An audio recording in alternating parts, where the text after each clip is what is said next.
Oh, good evening. Can you hear all right if I talk like that? Yes. Yes. The occasion for this distinguished panel is that, as probably many of you know, on June the 27th, they will open a major Chardin exhibition at the Metropolitan. It's already been shown in Paris, and I think it's up in London now. And many of us, probably there are many people here who remember the one in Boston, the great show in Boston in the early 80s.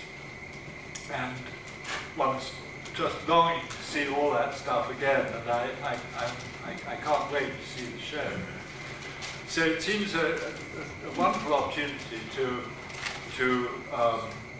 get some painters together and talk about this painter who, of all painters' painters, is the most painter's painter of all.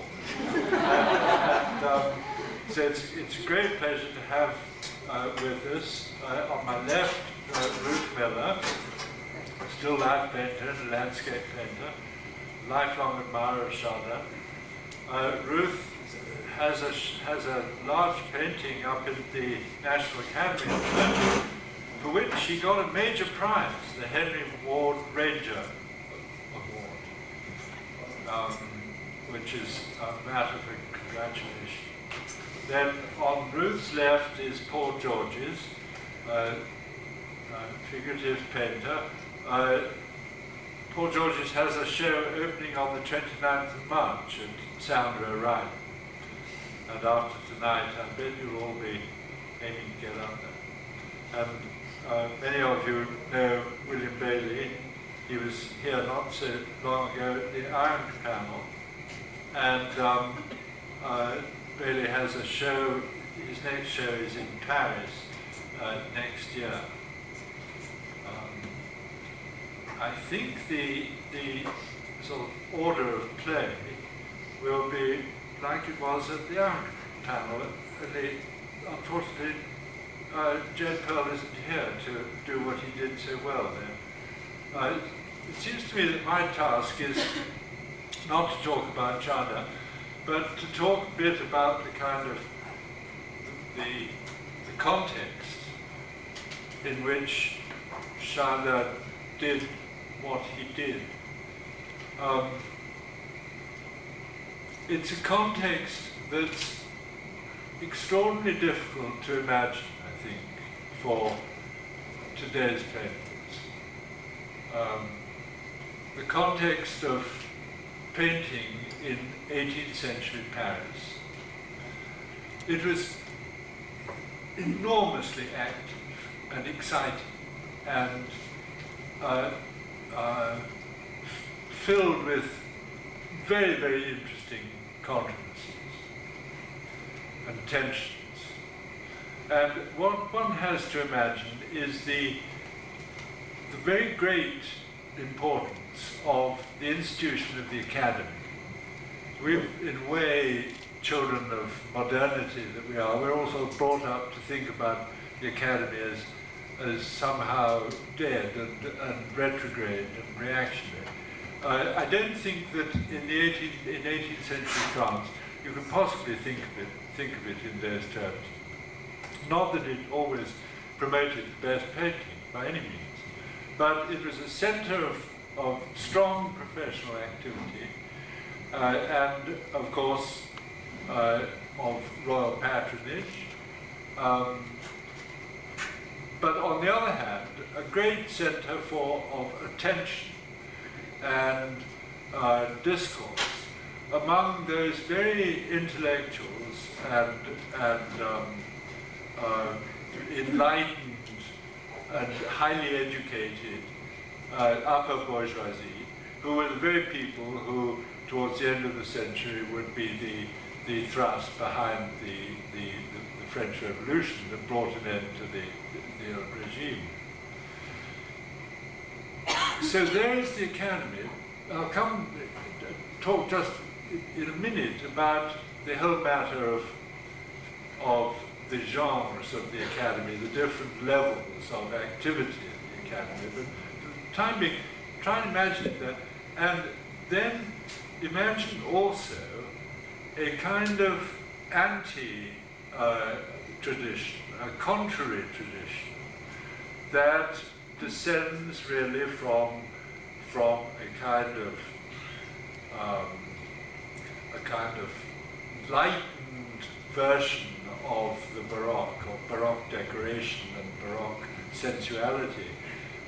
The painters who were addressing themselves to decoration and frivolity and theatre and portraits of a fashionable kind. The painters who came to be thought of as Rococo, the word was first, like all these words, was first used as an insult and later became a kind of badge of honor. I think probably the best way of trying to bring out this contrast between the academic painters, who of course were looking towards Italy and towards Rome, and the Rococo painters who more than anything else I think were looking towards the influence of Rubens and Flemish painting. I think the best way that I can bring it out is if we could look at the first two slides, and what I'm doing is to show on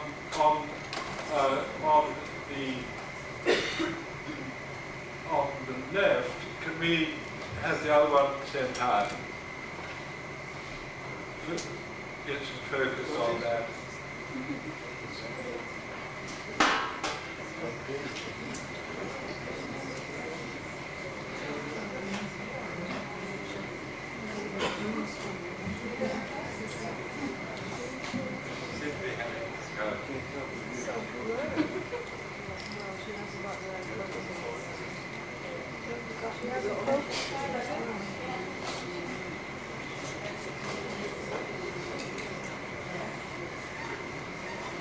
Good.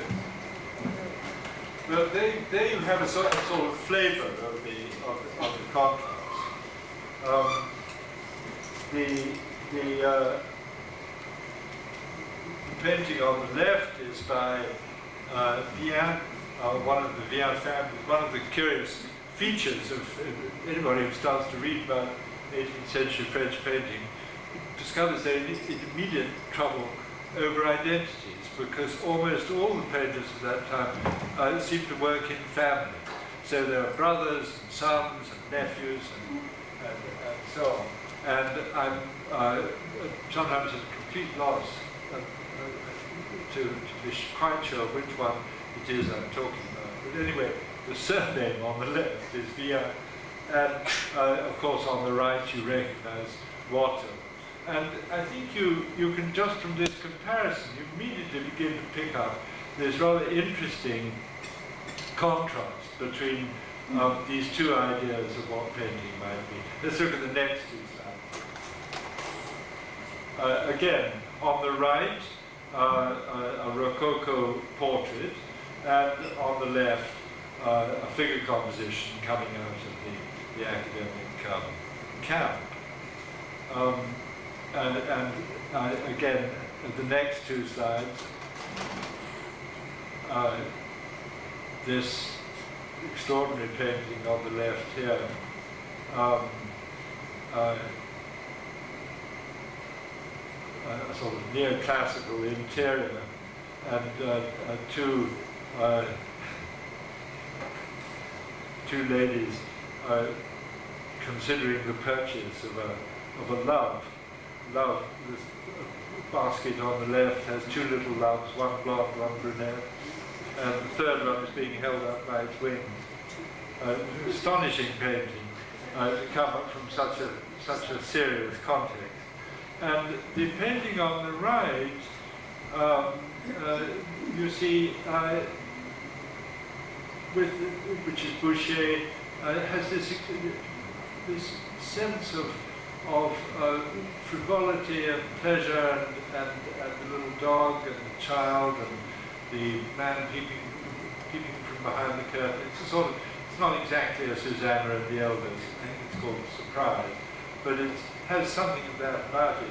And if you just compare these two paintings, neither of which I think is an overwhelming masterpiece, you can sort of see, you can pick up, if you like, something of the French 18th century version of that eternal discussion that goes on among painters, line versus colour. Well, in the 17th century it was often couched in terms of Venice versus Florence. In the 18th century it was much more likely to be couched in terms of Poussin versus Rubens. Are you a Poussinist or a Rubensist? Well, plainly on the left is a Poussinist and on the right a Rubens. Next slide.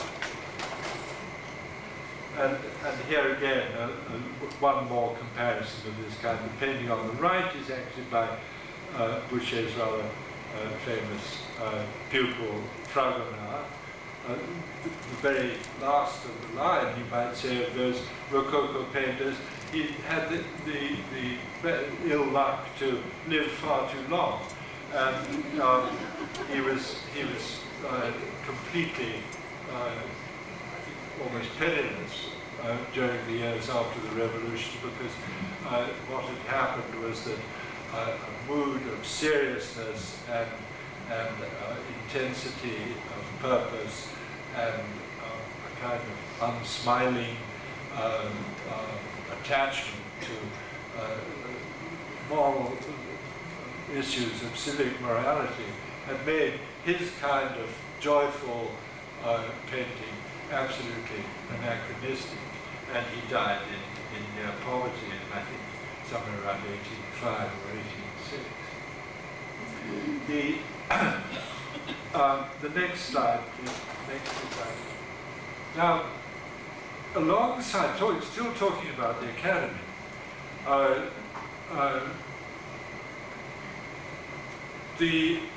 as you know, the Academy had the intention of creating a hierarchy of kinds of paintings. The highest form of painting was so-called history painting. And the paintings that you've just been looking at on the left have been, all of them, history paintings. Paintings in which, in the first place, the artist is expected to display learning about an ancient subject, or a heroic subject anyway, a subject of history. Secondly, that the artist is supposed to display imagination in figuring out a way of displaying his subject. And thirdly, that the subject itself must have some sort of moral or inspiring subject, so that the painting is finally edifying. Somewhat below this highest rank of history painting came portrait painting, landscape painting, and maybe at the bottom, or somewhere near the bottom now, was still life painting. Because still life painting was largely thought of in the kind of terms that it's shown in that painting on the right, which is by Udry, who was the greatest painter of French painter of still life in the first quarter of the 18th century, who clearly looked very, very hard at Flemish models, who had at the same time was quite aware of what Rococo decoration consisted of, and who had a terrific reputation as somebody who not only could paint your favorite dog for you, but could also decorate your house with swags of fruit, with bunches of dead hares and dead birds, and could turn your country house into an absolutely spiffy place. He was a terrific decorator and a terrific painter of still life. At the same time, he was firmly placed in the bottom rung of the hierarchies of the Academy. Right. Along comes Chardin. And by the to begin with, he has very little formal training. He's not trained in the academy schools. He's trained by individual painters, and very little is known about his training. And he very quickly develops an extraordinary interest on his own behalf of not just painting still life, but painting directly, painting from how things actually look, not in a sort of notional way. I mean, the Udry is obviously a very, painting on the right, is obviously a very synthetic sort of painting. Painting on the left, which is a Chardin, is quite clearly made from things that were actually there. Now, coupled with this, an extraordinary sense of texture, of light, and of the manipulation of paint. I don't want to really talk very much about Chardin because there are others here who are going to do it much better than I. But I just want to somehow bring Chardin into the picture in the 30s of the picture. And to tell you that at a certain, quite early on, when he was still in his 20s, he made such a sensation with one of his still lives that he was welcomed into the academy. He became a member of the academy, which is unusual for a still life painter to do so young and with such extraordinary acclaim. Not only that, but his paintings began to be collected by other painters, and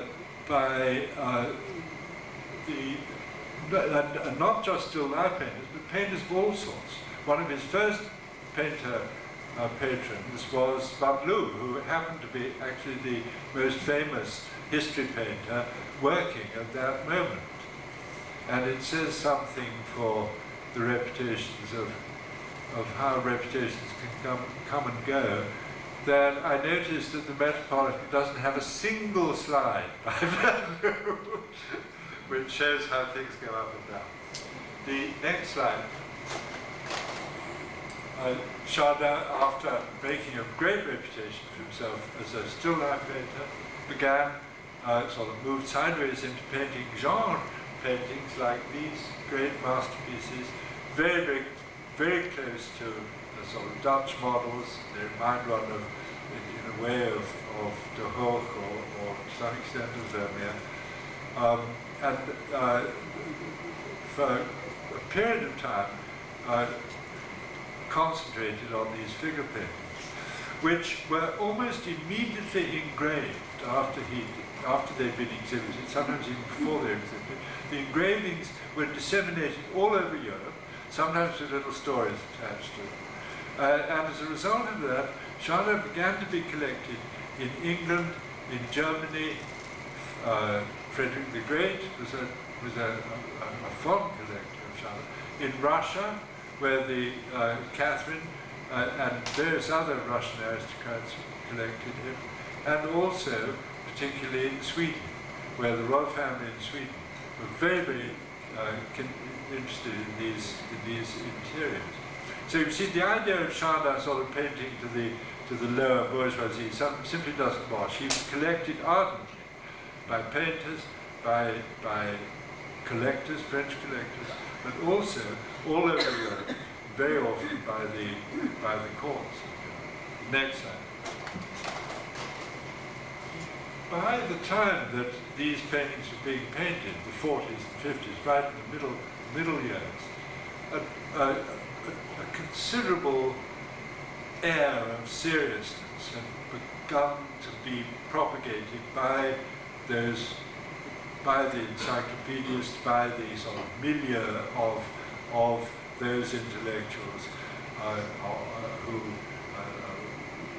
were responsible for the encyclopedias and ultimately for the sort of philosophical attitudes of the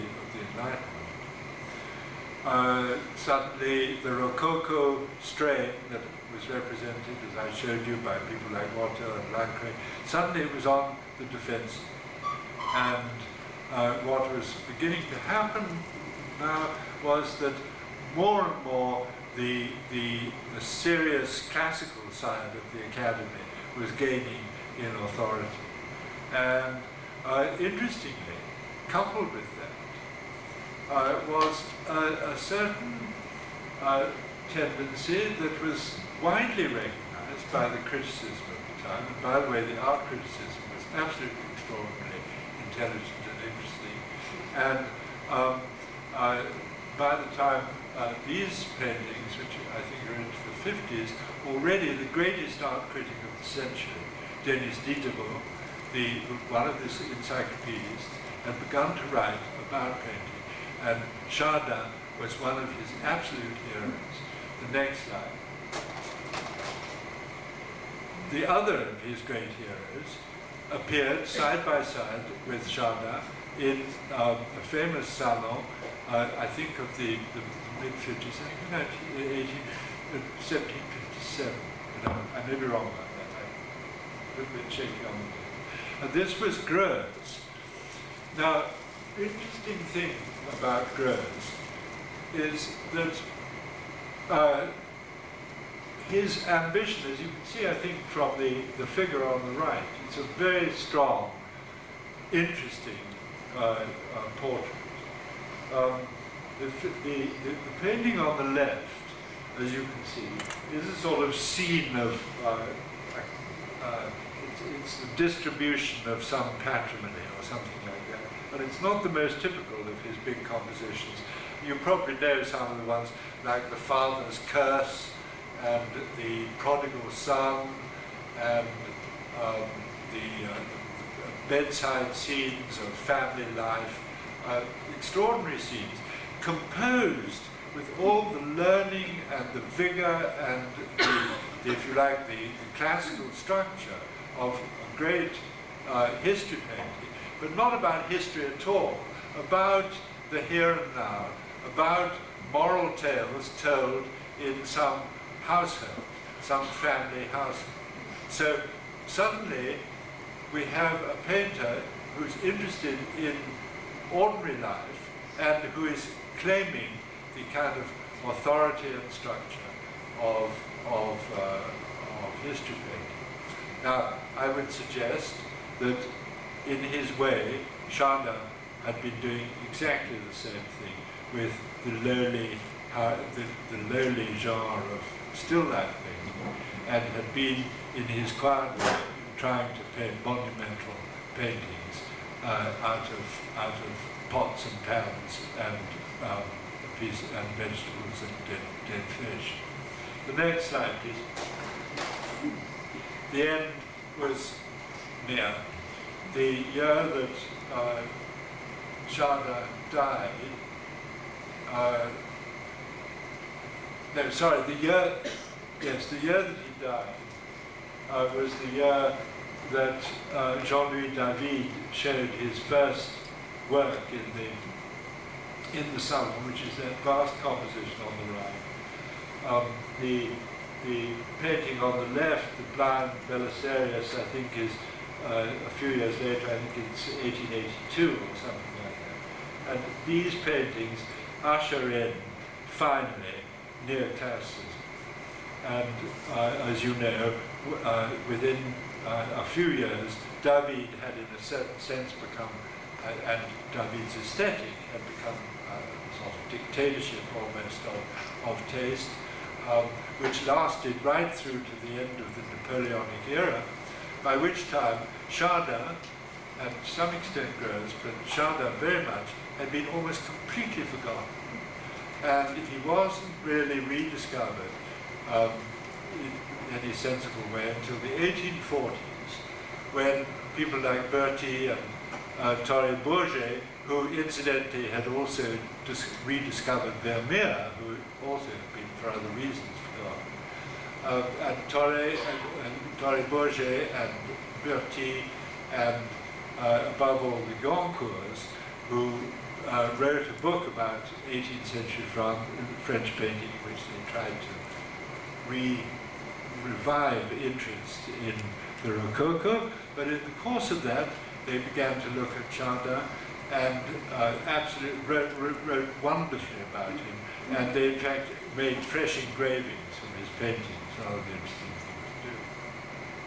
And then there was a large collection of Chardin that came into the Louvre mid-century, and had an immediate effect on Manet, on of course later on Cézanne, and on the whole sort of later 19th century French tradition.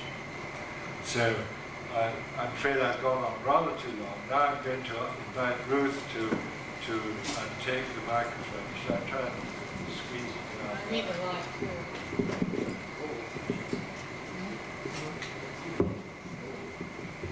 Thank you, Angela. I'm going to talk to you about some of the still lives. I've written notes, I've written something out which I will read, because if I'm speaking to more than a dozen people, I become paralyzed with stage fright. So bear with me, will you? Chardin was neither unknown nor underrated during his lifetime. His contemporaries marveled at his effects and talked of magic in his brush. In our own time, Robert Hughes sums up the discipline behind this magic.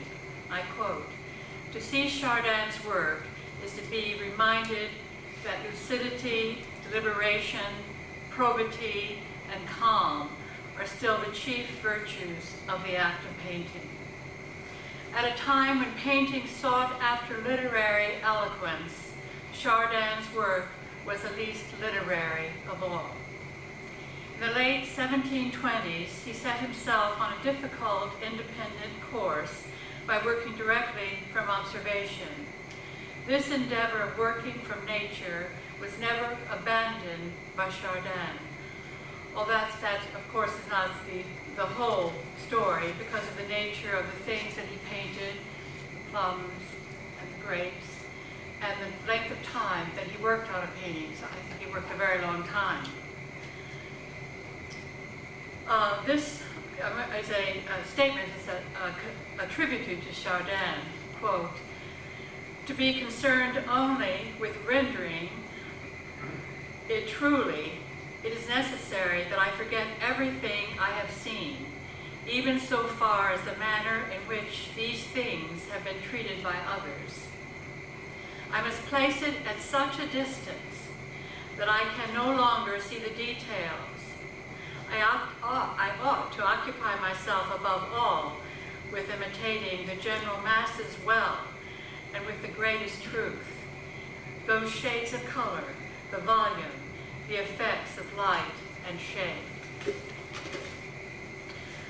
So Chardin's art was an art of observation, which demanded from him a unique execution. He understood the descriptive limitations of paint, descriptive limitations. In fact, I believe he found the realities of paint itself.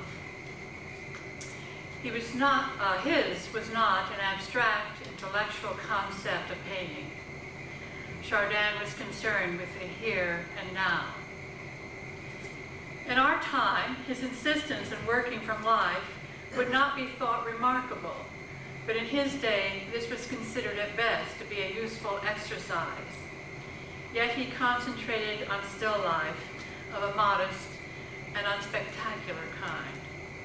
He did this at a time when conventional aesthetic opinion held still life to be the lowest of the genres. Even so, Chardin had a waiting list for his still lives, and since he was slow working, he would keep his avid collectors waiting for years. Now I want the first slide, and I still want my notes. Now is this going to bother you seeing it? Is that all right? Okay. The first slide is the ray fish. It's also called the kitchen interior.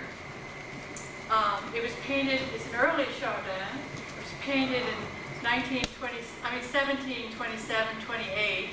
It could be earlier. It's at the Louvre, as you know. It's a large painting for Chardin. It's 45 by 57 and a half. 1728, Chardin was admitted and made a full member of the Academy on the strength of this painting. And the more conventional and classical, the B.F.A, I don't have a slide of this, and he had offered a dozen works, and he was only 29 years old. You can see it's a very dramatic work, and at the time it was considered novel in French art, both in the raw ugliness of the ray, those are the words that the critics used, and the dignified beauty of the kitchen utensils.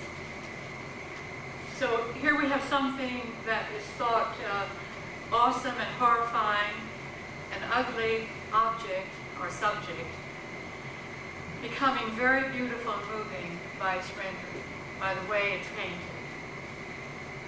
It's a very ambitious pyramidal composition, and the critic Diderot was fascinated by the realism of this work. And speaking of this disemboweled rayfish, he writes, quote, "The subject is disgusting, but it is truly the fish's very flesh, skin, and blood. It affects us as though we saw the thing itself. Look well at this piece and learn the secret of redeeming through skill the disgusting aspect of certain things." The secret of redeeming through skill. Marcel Proust wrote about it much later, of course. This is just a very short bit from that long piece that he wrote. It, referring to the rayfish, it, this is, I'm quoting, has been gutted, and you can admire the beauty of its delicate, immense structural design, painted with red blood, azure nerves, and white sinews, like the nave of a polychrome cathedral. I have a detail of that. Can we see that?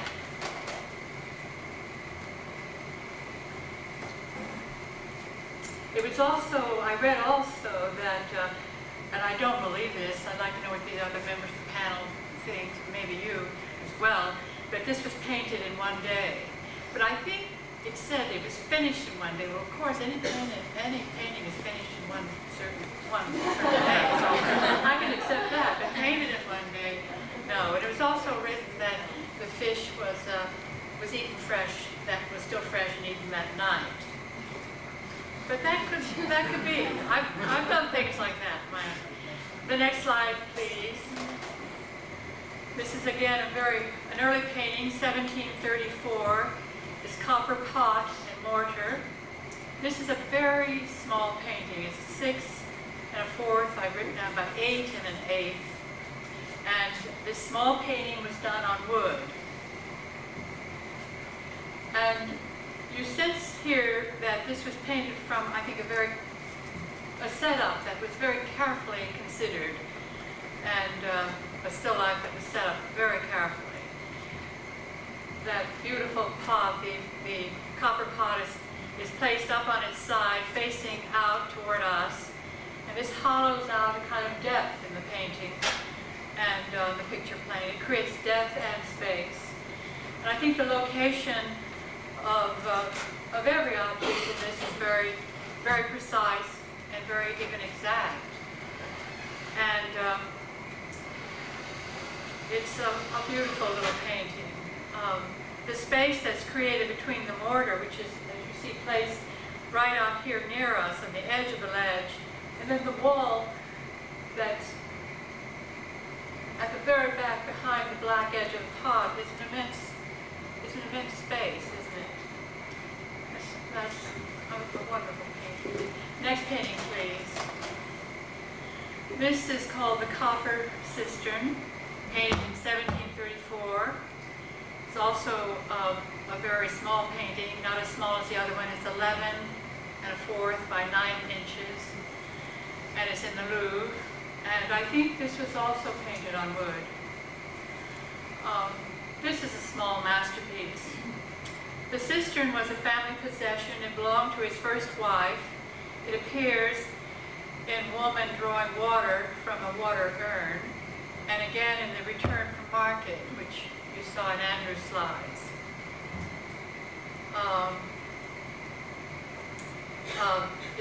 It's very close to the series of the copper pot paintings. It's a perfect little work.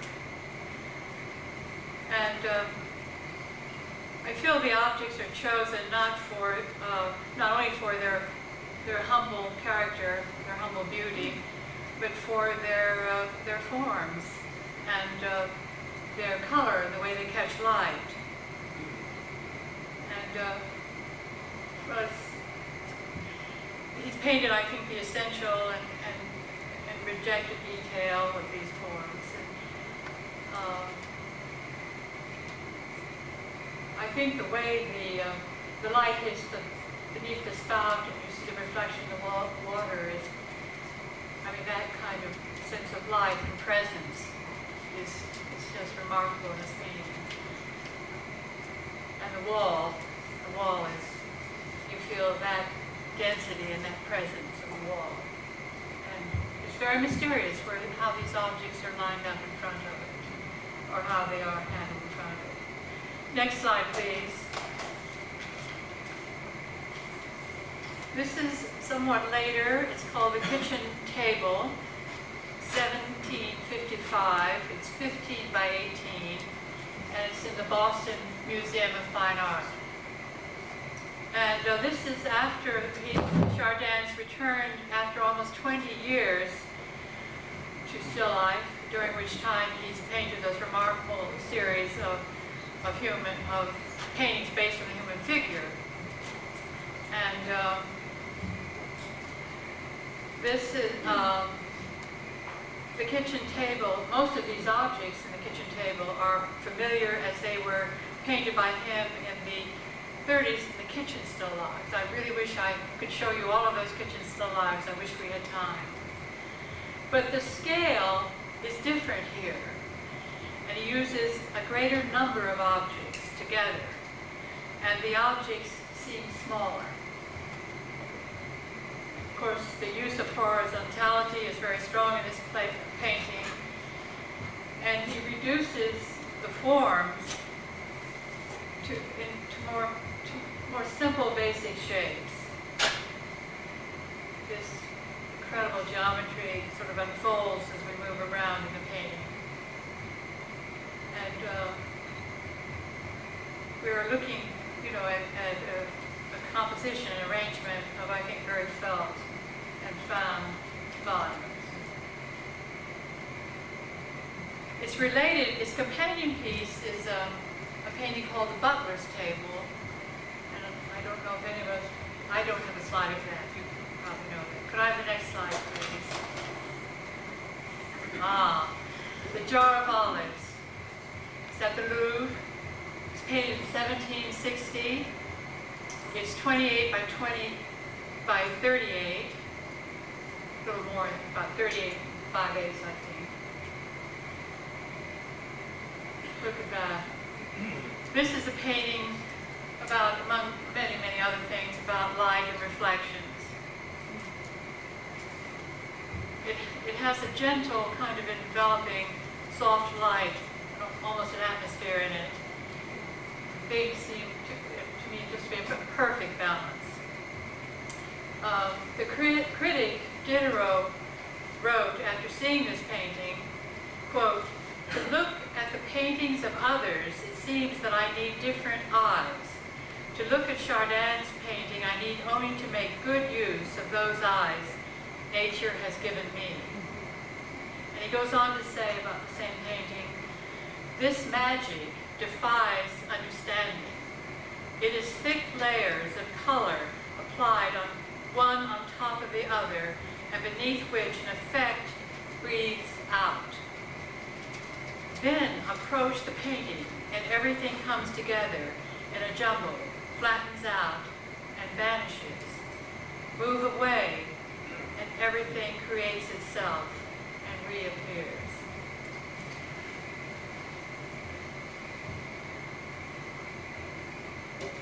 Next painting, please. Sorry about this slide. It's one of my favorite Chardins. absolutely an astonishing painting. The slide, I think, is a little dim, a little ethereal. This is the basket of wild strawberries, painted in 1760. It's in a private collection in Paris. It's 15 by 18. And at the end of his career, Chardin painted a group of smaller still lifes working from fewer objects. These are often fruits like peaches or grapes or plums. In this case, these little strawberries. And these objects that he's chosen during this time have a translucency, and they're often placed before, like here, before a gray-brown field, a wall that's very enveloping and very present. And a gentle light in these later paintings. There's a gentle light that models and reveals the forms and the textures. Almost always in these later paintings there will be a glass of water or wine with reflections and highlights. And often, almost always, the objects are depicted from a close vantage point. And this is one of those later paintings, this basket of wild strawberries. What can I say? I think it's a very remarkable and profound painting. To me, it's as moving as the Piero della Francesca, the Madonna del Parto. That's how moving I think this little painting is, though she's in blue. This bright red pile of tiny fruits, these little strawberries, creates a red pyramid right in the center, almost in the center of the painting. It has a radiance and is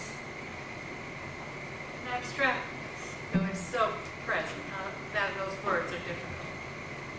But it shows us how geometrical form works alongside perceptual intuition. And with Chardin, because he's a very great painter, I think conceptual and the perceptual are inseparable. Next slide, please.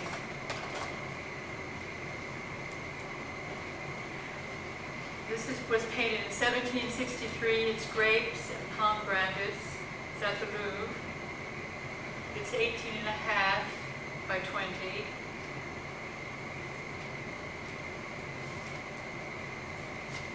Look at this beautiful painting with its shallow space. It's sort of stage-like ledge, which these forms are clustered, and they kind of listen back at us. The use of chiaroscuro is very significant here, and of course the triangular composition, which he often uses, is very stabilizing. Even though this is, you feel you can almost reach in and eat these fruits. And even so, the description, that aspect of the descriptive aspect side of it, the details, I don't think are how we really truly experience this painting. I think we experience it more from the sense of the ordered world that these forms live in, the ordered world that's created by the painting, and this grand whole. It's a monumental whole. I wrote down a quote from Rudolf Arnheim that I read some time ago, but I thought it applied here from his book called The Power of the Center. And this is a quote: "Articulate still lifes, such as those by Chardin or Cézanne, use clusters to create compositional centers.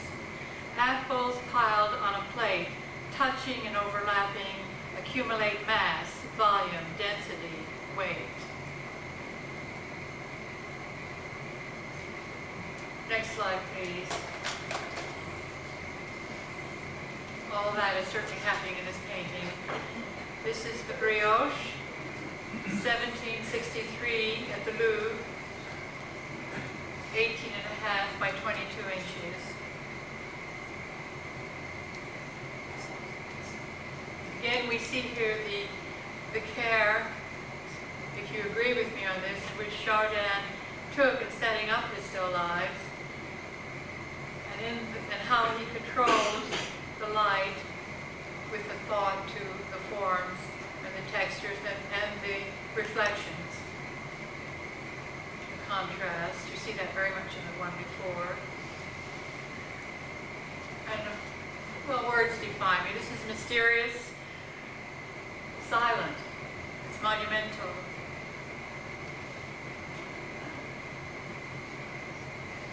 Again, there's this controlled and fairly shallow space. It's like relief sculpture space. These later paintings have a deeper resonance and an atmosphere that's denser, and yet they are more thinly painted. And we'll all have a chance to look at that when the show comes. And we see it. He moves in closer to his motif in these later paintings. You see that he's quite close. And the compositions, I think, grow even more stable and more classical. Now, can I have the last slide, please? This is a fairly small painting, painted in 1765. It's the last slide I have. And it's not the latest painting, but it's close to the end of these fruits, these objects. This is called Three Pears and a Glass of Wine. I think he moves in closer still with this painting. The pears, they loom out in kind of a half light. The color is more somber.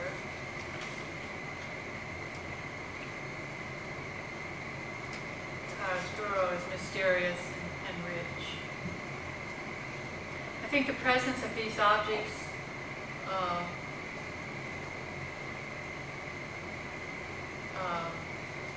are very felt, or very evident, but it's the presence of paint. For me, these last still lives of a few objects express an almost possessive love, I think, of light and of the things seen and observed, and of paint itself. He creates a strong physical presence. Does that always, his paintings. But it is also the physical presence of paint.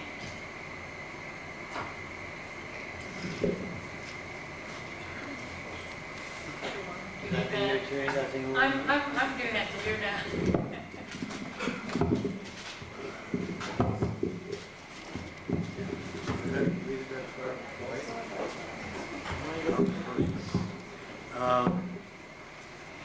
Probably you've noticed that we all reveal more who we are by talking about Chardin than we reveal about Chardin, and I'm just going to go right ahead and do the same thing. I think that's the nature of living in the century we live in. We can only see the things we can see, and we have a very hard time to feel, or at least I have a very hard time to feel like Chardin. I happen to live for 8 months out of the year in France in a house which is very much like, not that it's in Paris, but it's very much like Chardin must have lived. It's a 15th, 16th, and 17th century house, and it has, everything is too heavy to lift and very annoying. I have a sore back the whole time living there. And that's not really what I want to talk about, though. I wouldn't mind to go right back through these slides and look at them from my point of view. Not all of them, but just a few of them, because I just picked out some slides and I wasn't so interested in the slides. I saw the show in Boston, which was in 1979, and I looked through the catalog very happily, and then I made a whole bunch of still lifes, not because I wanted to, but I hurt my hip and I couldn't move, and so it was a very easy thing to do, and I made about 10 still lifes while looking at Chardin. And so I know all about him, but only from my point of view. And I have many theories in life, and I can't elucidate them all before you're here tonight, but I'll make a big effort. First of all, I think the problem of painting, and it really has almost nothing to do with what anyone else has said, but that's what interests me, is that, I'll explain it very simply to you. If you stand on a mountain and in your skis, and you want to ski down to the lodge, and you have your skis pointing like this out of the painting, everything that's down is up. You can't go down to the lodge because everything above the bottom is up. That's just the nature of painting. And that's the problem, more or less, that every artist is faced, and in some measure or other, insofar as they had a brain. So you have to create an artificial up. You can't, there is no up except an artificial up. Then you can ski down to the lodge from the artificial up. And Chardin faced that problem, and I think if you would show those slides in reverse a little bit, I can illustrate what I mean. Now, if you look at the bottom of this painting, it starts down, it doesn't start up. You go, everything in this painting is below the knife handle, so that you start down and there's an artificial up. And the knife handle hangs over the edge of the painting, and almost all the paintings that we saw in this thing, they all have something hanging over the edge. And that hanging over the edge is really where the painting begins. Then everything below that is down. So you have an artificial down to ski to. Then at that level of the knife handle, the perspective begins. And very often it's distorted by all kinds of means. He has pipes hanging off of boxes and every kind of thing piled on top of everything else to make a funny perspective, to really change how it goes back.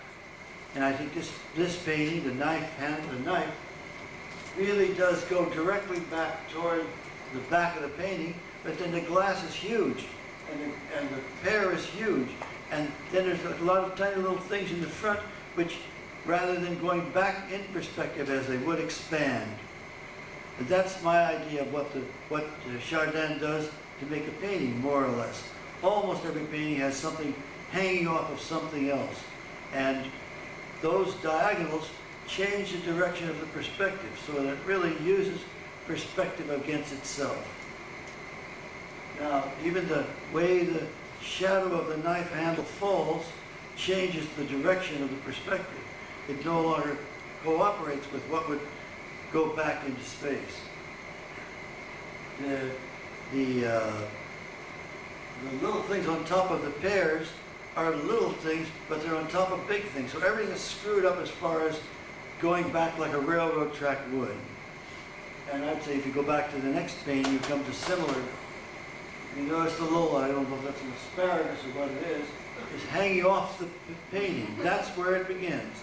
And almost invariably, that's what he does. Something like that, not necessarily that. In the larger painting, he has cloths hanging down, and then there's an underneath the cloth, so that it doesn't just go back, but it goes down and in. This doesn't go from big to little, but rather the brioche is the largest thing, not the smallest thing, it's the farthest thing back. So things progress in the opposite way that perspective progresses. And to me, that's very thrilling, and it helps me a great deal. If I want to make a still life, I don't begin with a still life. I try to begin with how I think of the space. Even the handle of the cup hangs out from the cup. It doesn't go, even if it went in, it would be all right. But all those things are terribly, terribly particular, and they really control the space. I mean, there are all kinds of other things that I like about them. I like the little, I don't know what they are, those two little fruits that love each other. Those are all very nice. But it doesn't really, isn't what makes the painting. It's all the little fruits on the right-hand side, and the cookie which hangs at a funny angle. It's not straight on, but it's really distorts the way it would go into space. And that's what interests me about them. It's not like I don't like all the things I've heard here. They don't mean as much to me, and they don't help me. Okay, go back again. Here's the grape, here's the knife. They do exactly the same thing. The painting does not begin on the surface or at the edge of the table. It begins in air, in effect. And that's what makes the painting possible. Even the little tiny bunch of grapes which hangs over a tiny little bit is very thrilling because that changes the space, changes what you're looking at.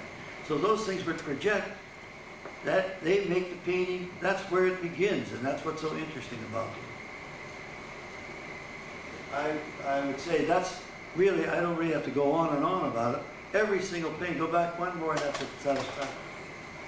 This thing has the flower, which hangs up, and the two little flowers love each other. It's all the same kind of thing, but it really doesn't begin at the edge of the table. In this one, there's an underneath the table, which is just, to me, terribly important. That's about all I have to say.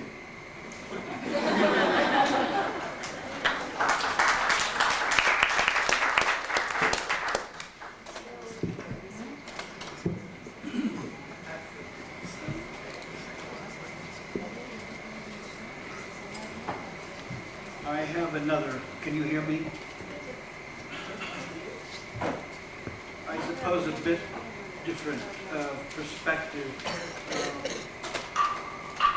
on Chardin, although I really don't disagree with Ruth Miller. I'd like to add something, and that is that Chardin studied with, at least from my reading, studied with a man named Jacques Caz, who did not work directly from nature.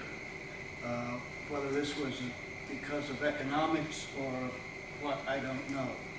But there were no figures posing in his studio, and he sent his students, Chardin among them, off to the academy to draw, and then bring the drawings back. And then Monsieur Caz apparently used them in his own history compositions,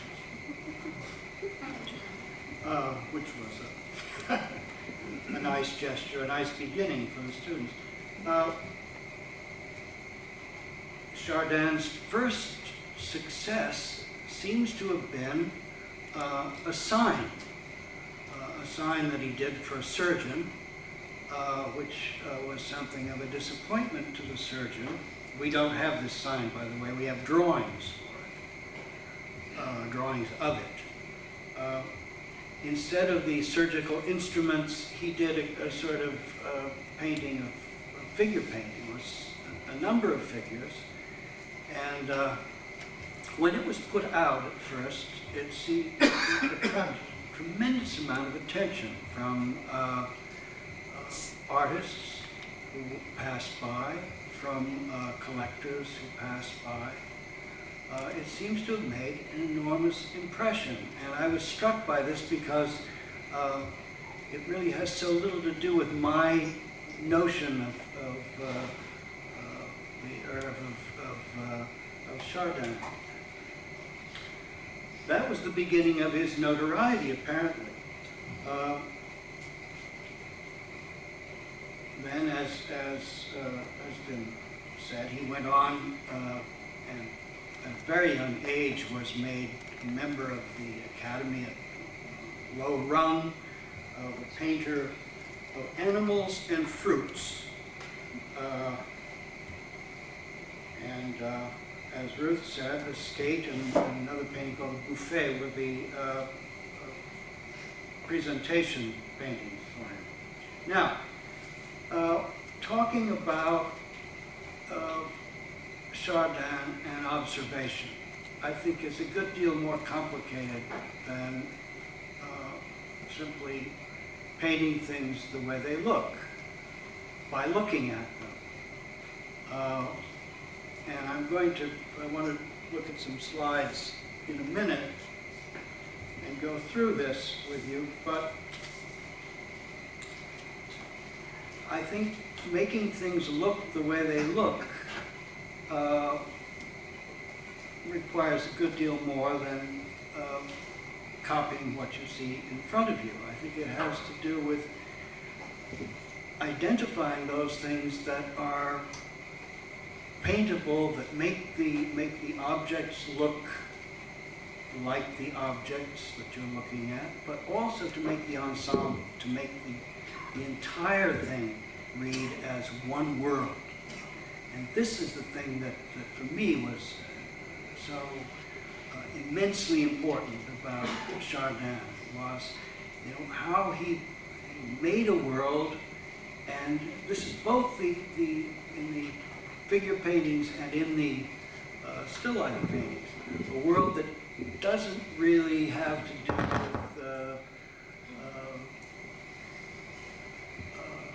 genre or with that genre of still life painting. For me, his ambition was tremendously high, and all the things that Ruth touched on, I think, are true about his ambition. Ambition for very small paintings, very humble subject matter. And I think that's one of the things that painters and amateurs of the time responded to, this enormous seriousness and presence of these paintings in a subject that hadn't been really presented that way. Let's have a first slide. I don't even know how this will be. Well, we're back with this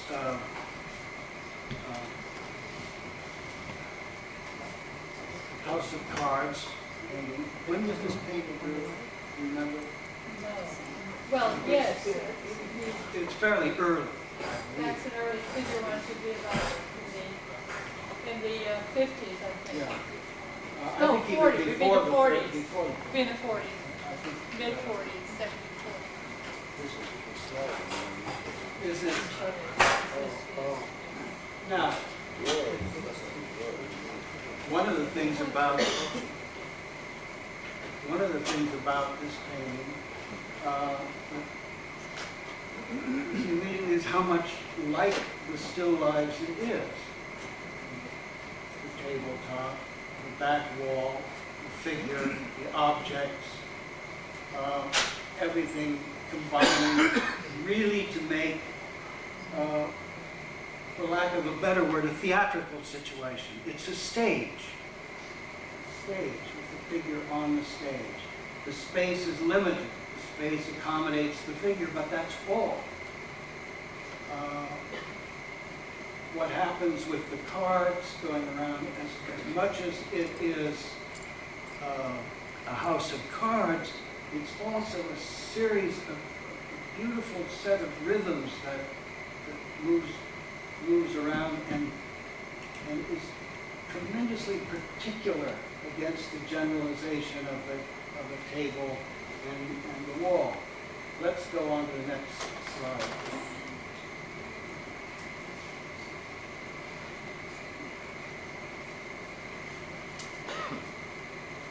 This is not one of the slides that I picked. It was here, and it was so much better than the slides that I found in the Yale slide room that I wanted to show this. Again, I think you can see here that it is, again, a stage. And perhaps it's a more complex drama than the card player or the house of cards there. Everything takes its place and has its role, which in another painting may be quite different roles of things. I think Paul is quite right about that knife, which is a conventional entry point that points the way into the space of the painting. But after that, if you look at the way the light circulates in the painting, it is to a degree impossible. It looks possible, but everything is examined within a light that seems to be more in Chardin's head than in the still life in front of him. I can't prove that because we don't have that light situation. But I will say this, that Chardin himself said, talking about painting, I don't think he was begging off of anything here, but he said painting is feeling. The art of painting is feeling. Yes, it's done with paint and it's done with colors, but it's feeling. And I think that Diderot's response to, Diderot was a great admirer of Chardin. Diderot said, Chardin doesn't paint with red, yellow, and blue. He doesn't paint with those colors. He paints with these colors, the colors of the things. He goes directly to the colors of the things. That, of course, is impossible. But I think it's a way of thinking about things that doesn't have to do with colors, but it has to do with color. It has to do with the light of the painting. The extraordinary golden crust on that piece of bread. We'll see again and again wine glass or water glass. They don't vary that much. It's as though he found what a water glass looked like, or a wine glass, and he takes that role in his painting quite often. Of course, it might look like that, but it's amazing. It's startling to me how similar these glasses are from one painting to another. Next slide, please.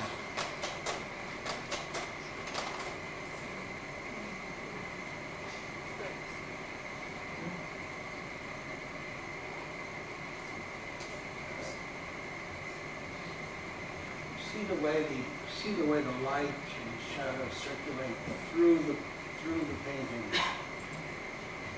Little dramatic moments that he finds, the way that the plate or palette or whatever the plums are on is up to the edge, light edge of this plum, and then suddenly a burst of light on the other side. Where does that come from?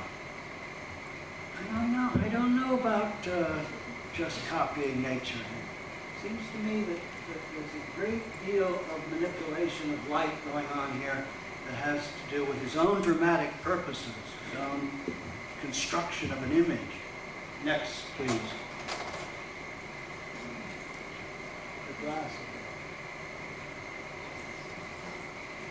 Of course, one of the things about slides that's hateful, aside from the fact that they're an abomination to begin with, is that you never know what size anything is. Everything is the same size on a slide. And so you look at a tiny painting and it becomes a big thing. The small Chardins, the size, the presence, the intimacy of them, that works in somehow in tension with the sort of monumental quality of the forms, is something that I'm always moved by, and I don't think it shows when you look at slides. I remember when the first Chardin show that I'd seen, the big show in Boston in '79, I guess, it was, I think, a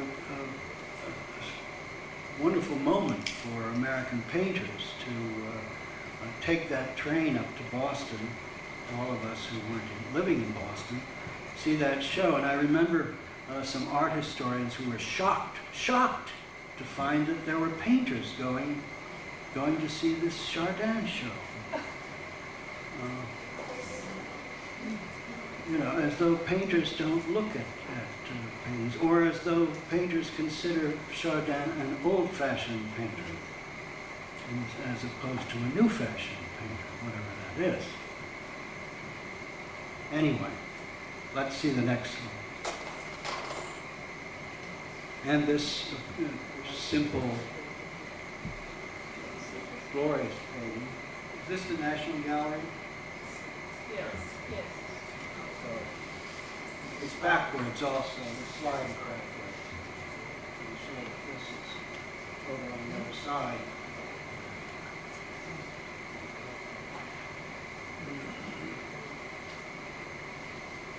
I like the slide. Let's see the next one. So this is the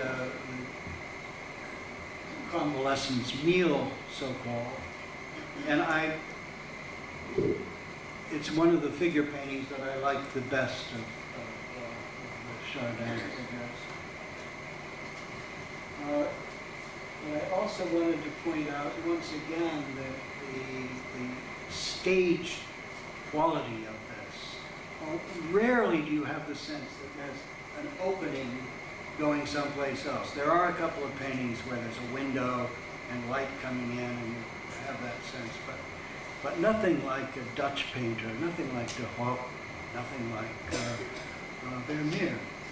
They're enclosed, separate worlds. And I think that's part of their power. Extraordinary colorist. I mean, no one knows what he painted with. No one knows how he put the paint down there.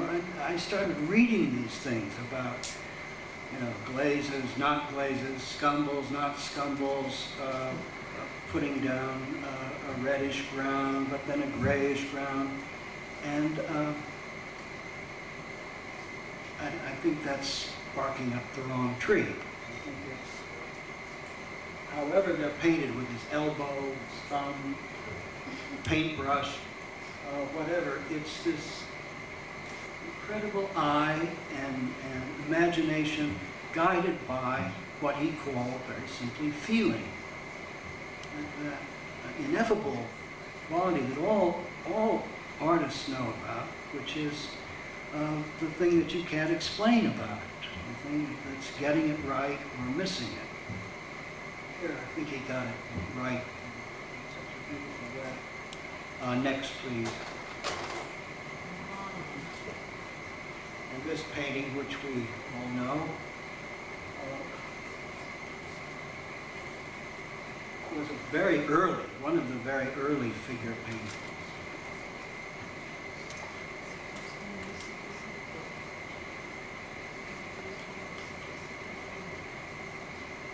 Concentration, this figure on that ephemeral, very touching physical face of the child behind. There are those qualities, but those are not the things that, for me, make the painting expressive. They help. But it is that the way that's developed in the light, that little piece of light that starts up the child's chin and illuminates the side of the head, just the weights of those various things against one another. Magic. Okay, that's enough for me.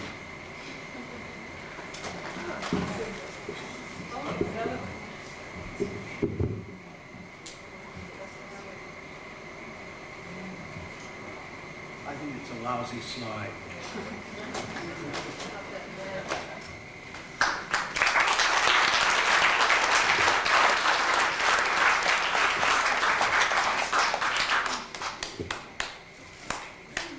Well, thank you all very much. I'm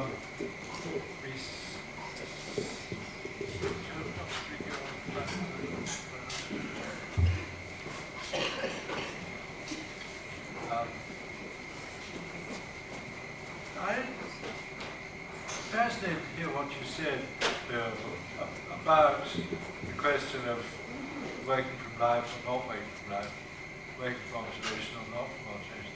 And I agree with a great deal of what you said. At the same time, it doesn't quite count for that quality that the only word I can think of is scene. That scene quality that so much of the best of his work has. For me. And what I would would want to suggest is that perhaps, given all that you say, perhaps it's informed by a kind of looking that was until then very unusual. Is it possible, do you think it's possible for a painting to be painted both from observation and from imagination? That's what I meant to say. And that's in a way what I meant to say when I said it was the intuition, or the perceptual and the conceptual. But it's more than conceptual. It is that Memory. there's looking and beginning to imagine. And that's where I think Chardin's genius lay, in what happened on both ends of that. Yeah. What happened from looking, and also what happened from following his imagination out of the evidence that he got from looking. What sorts of things happen? How can these surfaces be more than... And I have never in my life seen a situation that was as beautiful as a Chardin. I've never seen surfaces like that on fruits and so on. Have you? No. Never. That's what else for us. But, I wonder if he would agree. I don't know. Somebody should call him. soon enough, we'll be doing that soon enough.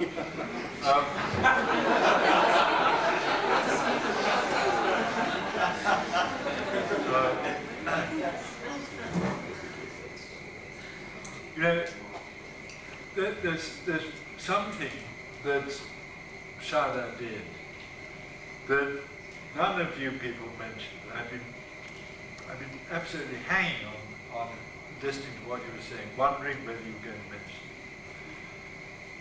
Quite early on, and then again in a big burst later on in his life, towards the end of his life, he painted those trompe-l'oeil reliefs. The first one, I think, was a relief sculpture in bronze that Chardin had access to, and he painted a painting of it with exactly the same size as the bronze, with the light making across it, so that it really works like a trompe-l'oeil. It looks exactly like a bronze bas-relief. And then he did those again. I think there are 3 or 4 that he did, some from plaster and some from stone. Actually some of them were by contemporary sculptors, but some were from sculptors in the 18th century. Now, the relief, the sort of structure of a bas-relief is a very, very strong formal structure. Don't you think that there's something about the way he puts his paintings together that particularly the still lives, but even I would suggest also the figure painting, that leads one to think that perhaps this bas-relief is a sort of ideal model somewhere in the back of his mind. Do you see that, or am I just imagining? I see your reasoning. I don't see it that way myself because of the way things are arranged behind one another and so on. Something that doesn't strike me as being like. But the space is often very shallow. Oh yes, And those very things. tangible. Sure. Like you just can almost. Yeah, in that sense, there's certainly. You know Where else did it happen? You know that painting that Ruth showed, that little painting of the copper water tank? If you look at the way the wall works behind the copper thing, it's just like in a Seurat drawing. where it goes into the lines, where the copper goes into the line, the wall is sort of pushed back a bit, as though that curved surface is somehow pressing into it. Where the copper goes into the shadow, the wall comes up. And I'm sure, I mean, this is a bit in my body, but I have a strong feeling that Seurat, you know how he did exactly that with his drawings, that Chardin is one of the sources. That kind of feeling that although you're looking at something, nonetheless it's capable of pressing deeply into the thing behind. The thing that strikes me about the way he uses color is not so much how he uses the color on the objects, but how which I've noticed in Eng and many other painters, many other French painters, and many other painters really, how the color really creates the surface by having the same color in the ground as in many places in the foreground. For instance, I noticed in the last painting with that knife, there were all kinds of things that interested me in that painting, because one of the things, to digress a little bit, is the knife went back and then it turned in and it became infinity, which was remarkable because that's what perspective does. Only with infinity practically at the foreground. And it was the same color as the wall the knife was. And then there was a glass, and the glass turned around like that, but inside the glass was another object, I forgot what it was, and that was another point of infinity. And in front of the knife was a little tiny notch of one of those pieces of bread. And that made a little infinity. And all those things are pointing to false infinities, and they create one kind of space, and then the opposite space is the color, which is on the wall, and in the knife, and in the table, and under the table, the same color, which holds the whole painting as one thing. So the things that are, like you call the copper, or all the things which are painted voluptuously, come out of one color, practically speaking. And the one color makes a surface, and those things make the surface alive. For that, you got to look at the painting. Yeah, we all must. I'm going to invite questions from the floor now. Yeah, at the back. Louis. I think there's a very genteel but nevertheless discernible strain between the domains of observation and the domains of imagination. Many people have stated in different ways, and I think the ways are all correct. The construction of what counts, I'd like to present the difference with Andrew's image of Bollywood as an alternative, or perhaps nested within the other consideration. And I think it impinges on certain things that both Paul and Phil said. And that is, there's a great preponderance of forms whose surfaces rotate in space, with a number of objects that derive from the cylinder, and even the heads and the figures, with perhaps the exception of the point-blank cards. But as that, even the housewives and so on, they clearly have surfaces that rotate in space. In the case particularly of the still life, that turning surface is demarcated by certain accents, be it a highlight, or a change of color, or a stamp, or a nick,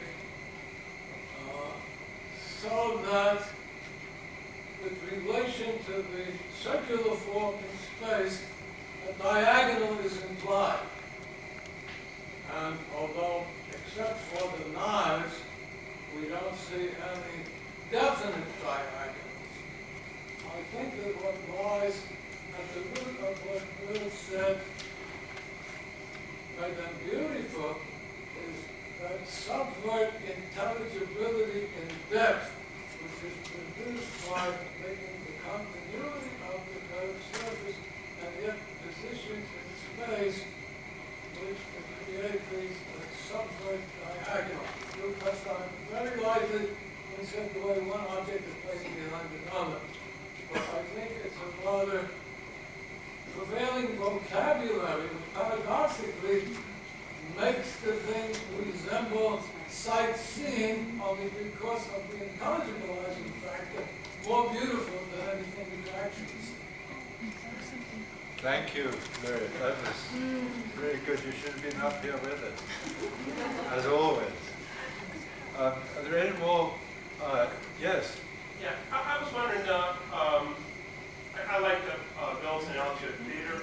And to me, it always seemed kind of like the magic of the paintings was also sort of like the magic act. And that the recognizable things that you see that are very beautiful are, it's the hand you don't notice, the negative space, the light flickering around the forms behind them, the way that the ledge would grade from dark to light.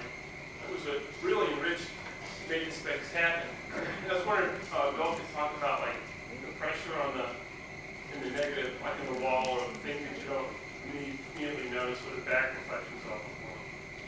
I think you've already noticed them. I would have nothing to add to that.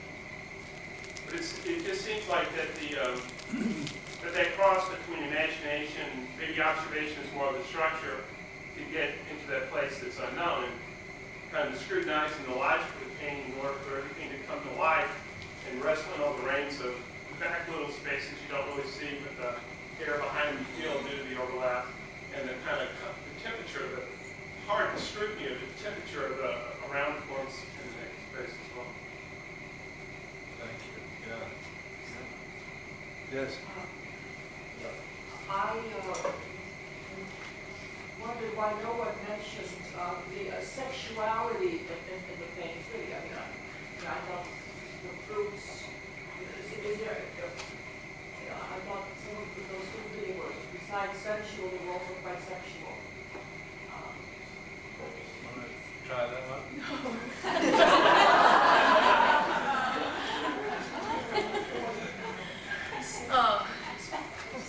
Let's all try that one, together.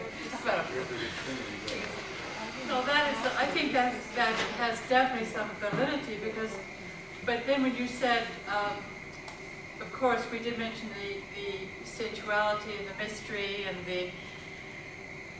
and that there is a strong, in this presence is so strong, there's a strong sense of sublimated eros, or eros embedded in those, the life of those fruits. But I don't know how really to talk about that in a way that it would expand in what I think you're implying.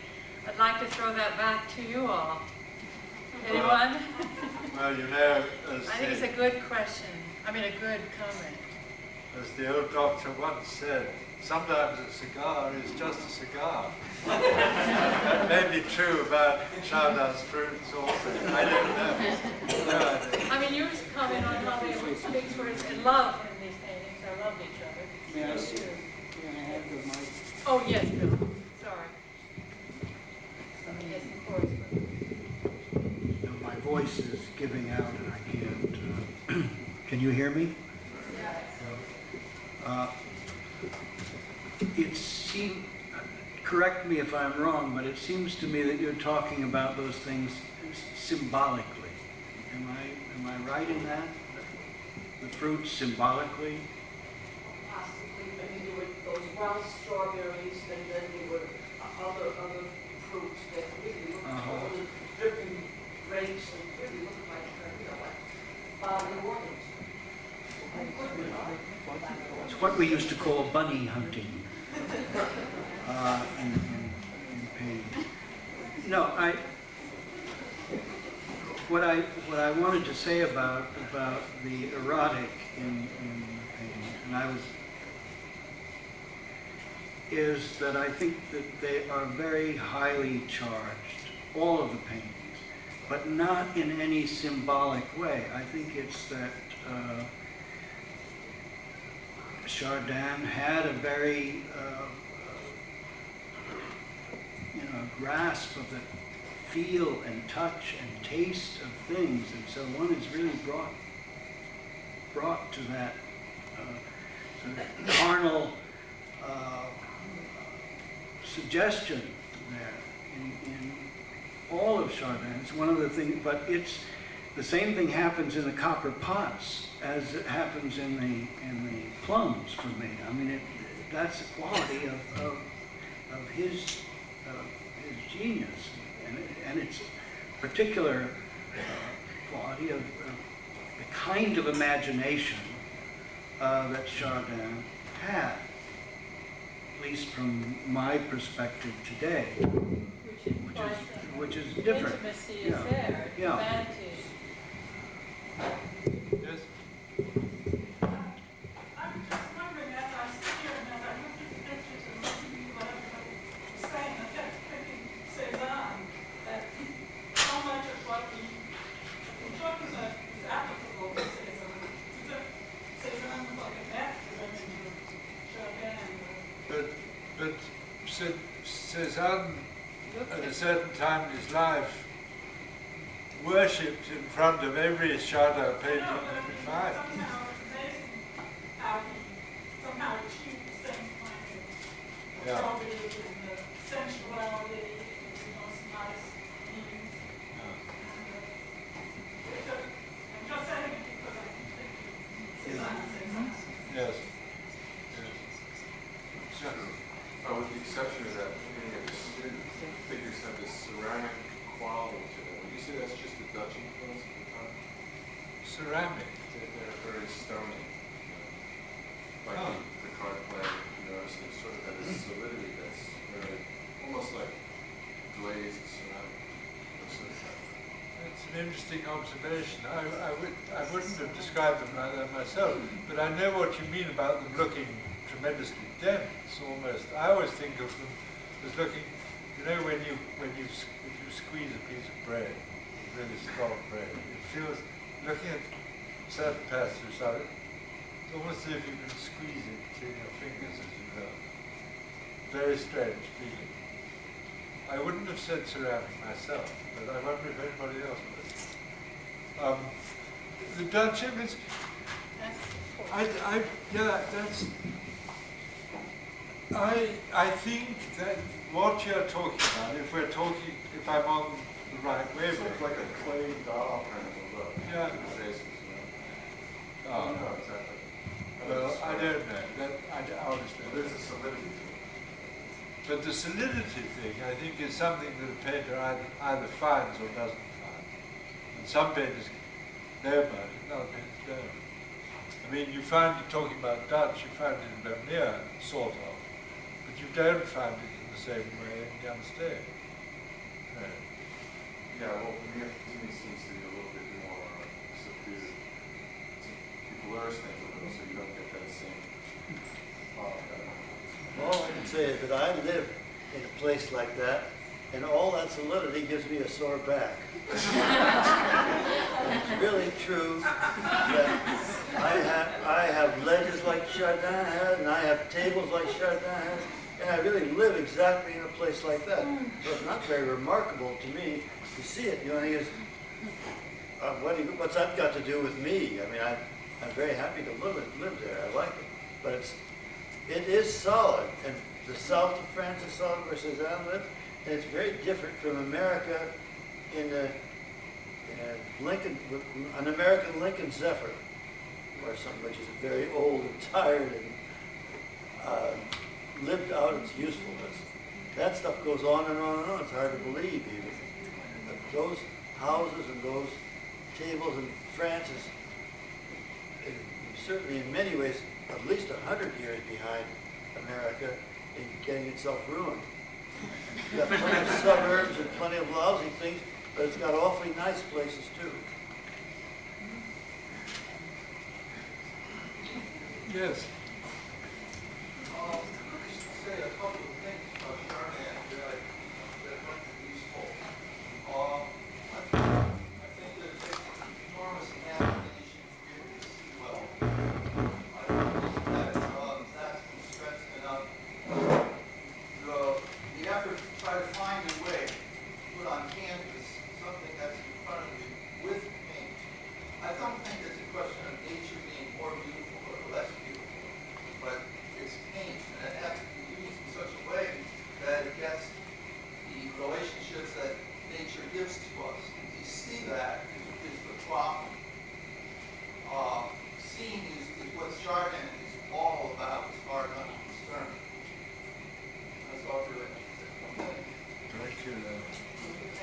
Yes.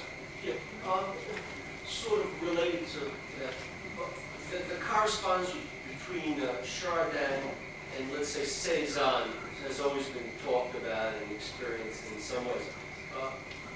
I mean, in some ways, Chardin seems to be a precursor to metaphysical painting in his mood and his attitude about objects and their placement in space. But then there's that aspect of the structure and the relationship to the picture plane. One time when I was in school, the original school, I think there was a talk by Edgar Perez, and I was in the hallway, and Earl Kirkham came up in the elevator, and there was that painting that you showed with the big decanter and the grapes, that very simple, wonderful. And for some reason, I don't know what happened, but Earl just looked at it, and he mentioned something about Picasso, about Cézanne, and he forced us to turn it upside down, you know, and he said, look, he said, the grapes are falling, the vase is falling, everything's falling, but he's a damn beautiful painter, but everything's falling. That's great. Thank you for that. Who was the painter? Earl Kirkham. No, Earl Kirkham was talking. Do we have any more? Okay, well, thank you. I'm just going to thank my fellow panel members very much indeed. And then, if I may, just going to read you one more quotation from Diderot's writings about Chardin. Actually, a speech that Diderot claims to have heard Chardin make when he was just at the opening of an annual show at the Salon, and a number of critics had assembled, and Chardin, who had hung the show, met them. And this is what he said: "Gentlemen, gentlemen, have a heart. Among all the pictures here, seek out the worst, and know that 2,000 hapless artists broke their brushes between their teeth, despairing to paint anything as bad." So that's the kind of man that Chardin was.